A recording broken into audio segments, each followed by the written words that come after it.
Sure. So the Russians outnumber the Ukrainians in terms of country's population by 4-1, and in terms of military enrollment by 10-1, and in terms of potential draftable population by almost 20-1. They also are drawing upon 70 years of Soviet stockpiling. Now, we've all seen these these photos of rail lines where they're bringing in these old T-62 tanks that were built in the 60s and 70s and from Siberia, and we're like pointing and we're laughing. It's like, it's basically a can with a turret. It's not a great piece of equipment, but it's better than what the Ukrainians have. The Ukrainians didn't modernize their military at all since 1992. They've been relying upon ancient Soviet equipment that has not been maintained at all. And then they're reliant, of course, upon imports from the West, donations primarily. That's been working, but it has a shelf life. The issue is that we don't fight like the Russians and the Ukrainians do. We don't do set piece engagements with large scale artillery assaults and moving slowly. We do lightning strikes. We have an air force. We do deep penetration bombing. We use smart weapons to target logistical centers and command and control depots. The whole idea is, if with enough precise attacks, you can prevent the other side from functioning as a military in the first place, so they can't do a mass formation. That's how we fight. The equipment that you use for that is not something you train up for in a month or a year. That's a career. So the equipment that we can provide the Ukrainians with has to be, I don't want to say dumb, but certainly not hyper smart, something that they can learn in less than 3 months. And in many cases, it's been less than 2 weeks because they've been under so much pressure. So you're not talking tanks, you're not talking advanced artillery, except for very small groups of people who can be brought out of Ukraine to be trained. You're talking about things that your average Ukrainian can throw in a pickup or throw on their shoulder and run to the front. That's javelins, that's stingers. We've already exhausted half of our stockpile. So we're going to be at a point later this year where we have a large, low morale Russian force fighting with bad logistics and outdated equipment against a Ukrainian force that doesn't have weapons. There's no math there. And when that happens, the Russians are going to roll. If the Ukrainians are going to turn the tide, they have to do so in the next 3 to 5 months.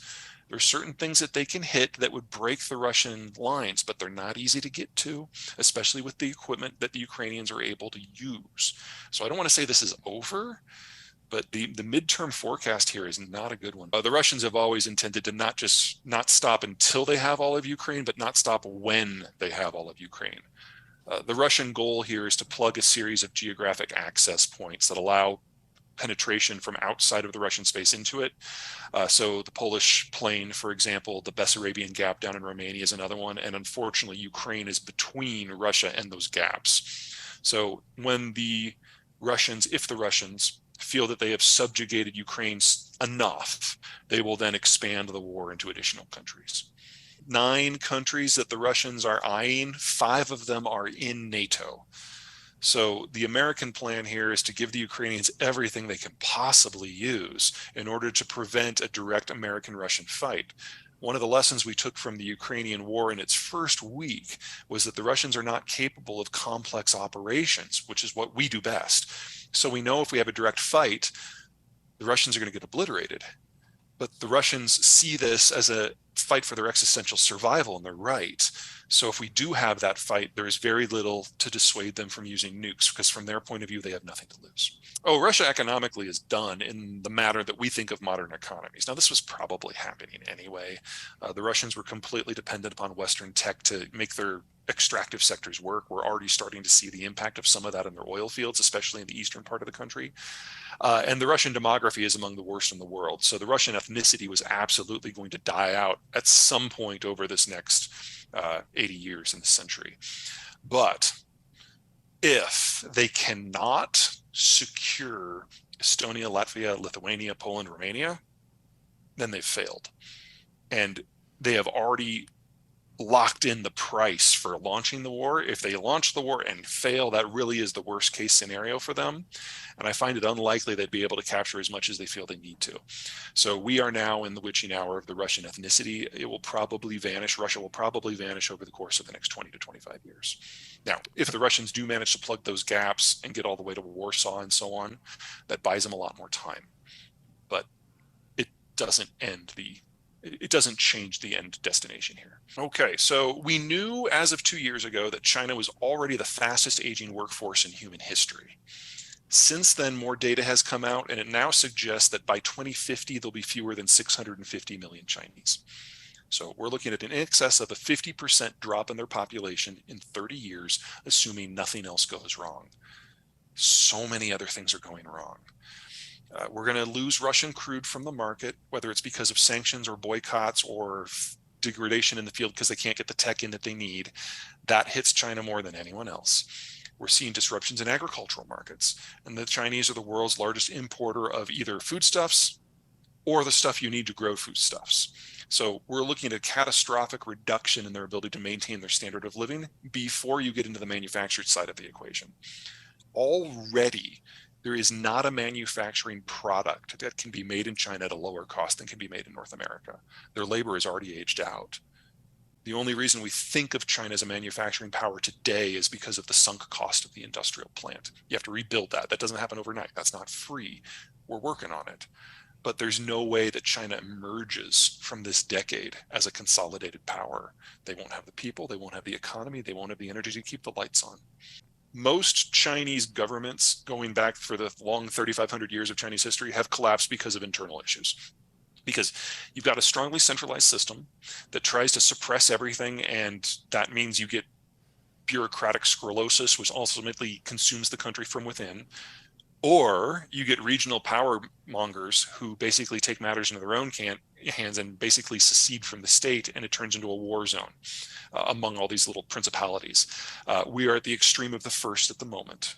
We will see the extreme of the other one within a decade. It's an incorrect measurement. You just have to take it in context with a lot of other things. So think of GDP like a baseball.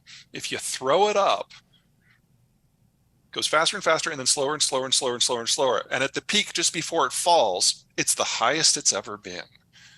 China's basically been on that upward curve now for 40 years, but as their demographic situation gets worse and worse, the pace of increase is slowing.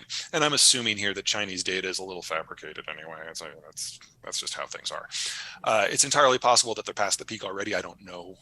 I don't have access to the internal files of the Chinese system, which actually, let me back up.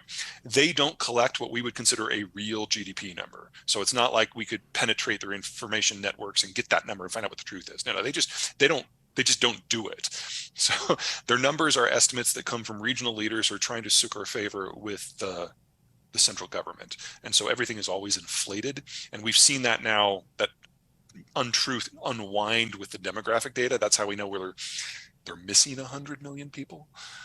They just fabricate them in order to get better subsidies. But you have to take into account what goes into the GDP data. Labor force for China, for evaluated economy, is always going to be the most important piece, and they just don't have that labor force any longer. So anything else that piles on top of this, an energy crisis, a materials crisis, a trade crisis, a transport crisis, all of which were in progress, just makes it worse.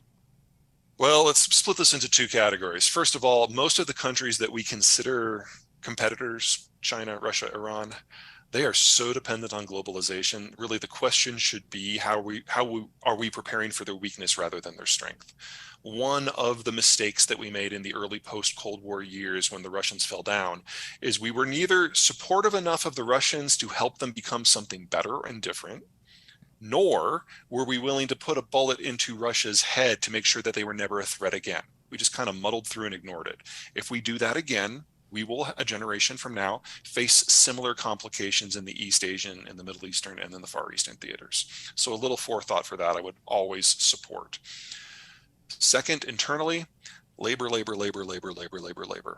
We need a broad spectrum training program that allows people over age 12 and under age 40 to basically go back and learn a new skill.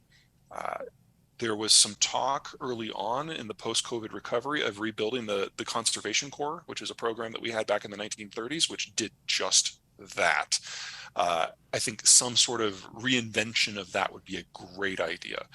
There are also some programs within the education department that I think are worth expanding. So for example, the US government will pay for part of your education to become a teacher if you put in 4 years in a school district that has trouble recruiting teachers. You do something like that across the entire workspace, especially in the trades. I can't imagine any state or local government who would find that to be a bad thing.